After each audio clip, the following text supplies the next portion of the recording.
छोरीको खुसीको लागि बुवा आमाले एउटा आफूले जन्म दिने बाउ आमा भइसकिसके पछाडि छोरीको खुसीको लागि हरेक कुरा गर्नुपर्ने सकेको है गर्नुपर्ने हुँदो रहेछ। त्यसै कारणले गर्दाखेरि हामी शनिबार अस्ति नै 19-20 गतेको शनिबार चाहिँ हामी गएका थियौँ। त्यसपछि गएका थिएनौँ, तर पनि मलाई चाहिँ हाम्रै स्थानीय ब्यान्ड यानि कि दि अविरल ब्यान्ड, हाम्रो एभरेस्ट सांस्कृतिक कला समाजको दि अविरल ब्यान्ड भाइहरूको प्रस्तुति पनि रहेको थियो। साथै को गायिका आउनुहुन्थ्यो त्यो पनि मलाई थाहा थिएन, तर गायिका हुनुहुँदो रहेछ सम्झना श्रेष्ठ, नाम सेम पऱ्यो। म चाहिँ तामाङ परेँ, उहाँ चाहिँ सम्झना श्रेष्ठ पर्नुभएछ।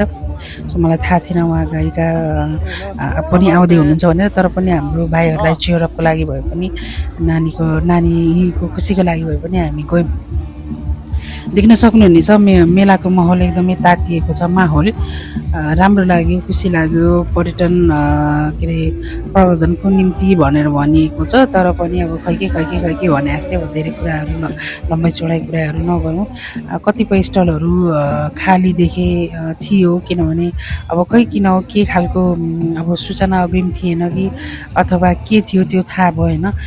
तर पनि आउने वर्षहरूमा आउने दिनहरूमा यसरी स्टलहरू खाली नहोस्। हाम्रो कटारी पर्यटन प्रवर्धन भन्दै गर्दाखेरि चाहिँ यसरी स्टलहरू खाली बस्दाखेरि चाहिँ मेरो मन पनि कटक्क खाएको थियो। ती कुराहरू चाहिँ आगामी दिनहरूमा थाहा होला, हेर्दै जाउँला अथवा हेर्ने मौकाहरू पाइ नै रहनेछ यदि बाँचेछौँ भने हामी पनि। तसर्थ खानेकुराको स्टलहरू पनि देख्न सक्नुहुनेछ, राम्रै थियो। किनभने तर अहिले हामी छिटै आएको थियौँ, छिटै नै लगभग 6 बजे 6:30 बजीतिर हामी गएका थियौँ। तर माहौल चाहिँ भनेको 8-9 बजेदेखि नै तातिने रहेछ, 8 बजेदेखि।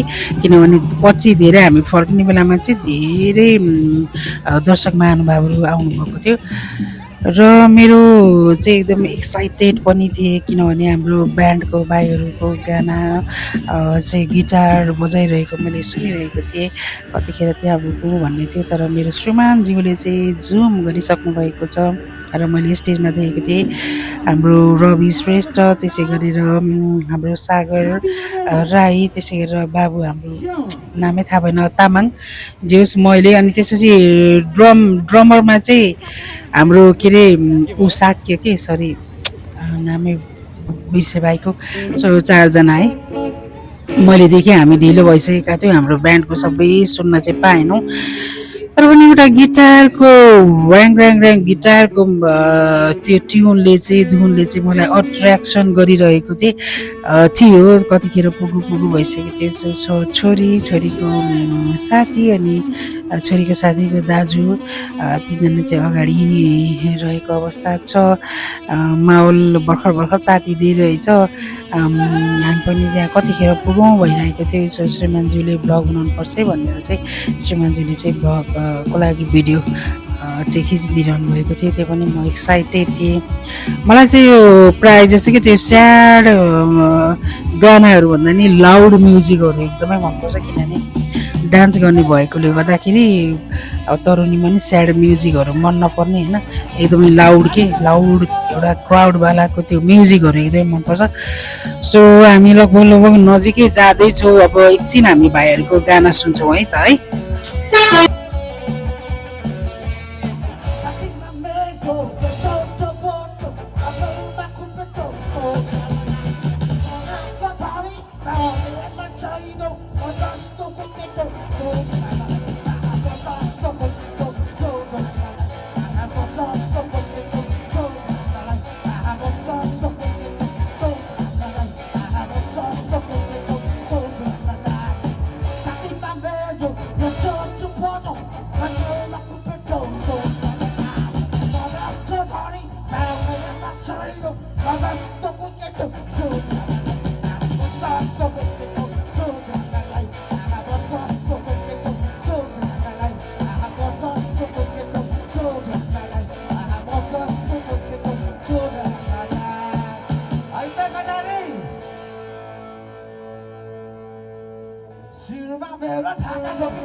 केटाकेटी कुरा गर्छु जेठी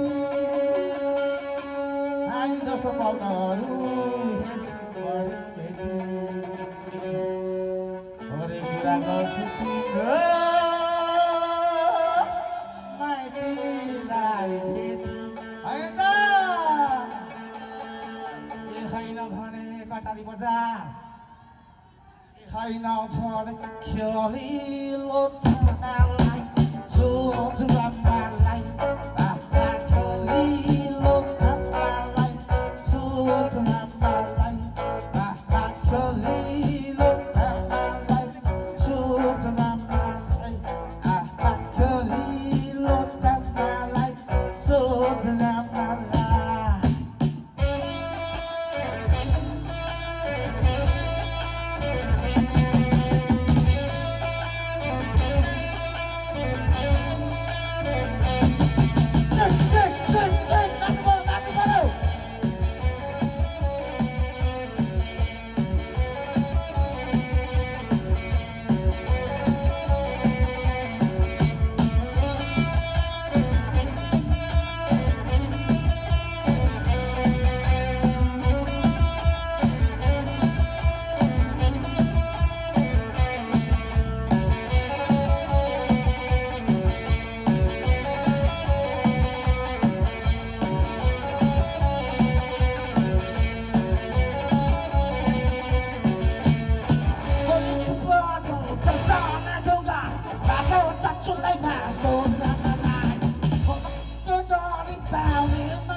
मुखियाको आँगनमा कलमको साँचो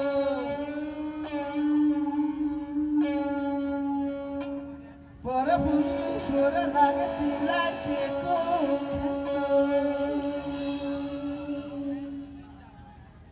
एउटा गोली त गए अर्को चाहिँ बाँझो बुढेसकालमा गर्छ बुढो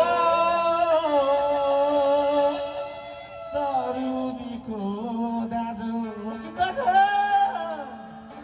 ए होइन भने कटारी बजार ए होइन भने खेलिलो थानालाई सोध्रामालाई खेलिलो थानालाई सोध्रामालाई खेलिलो थानालाई सोध्रामालाई खेलिलो थानालाई सोध्रामालाई धन्यवाद रमाइलो भयो नि त ल ओके अब हामी स्टेज अरूलाई दिँदैछौँ है हामी अहिले लाग्यौँ धन्यवाद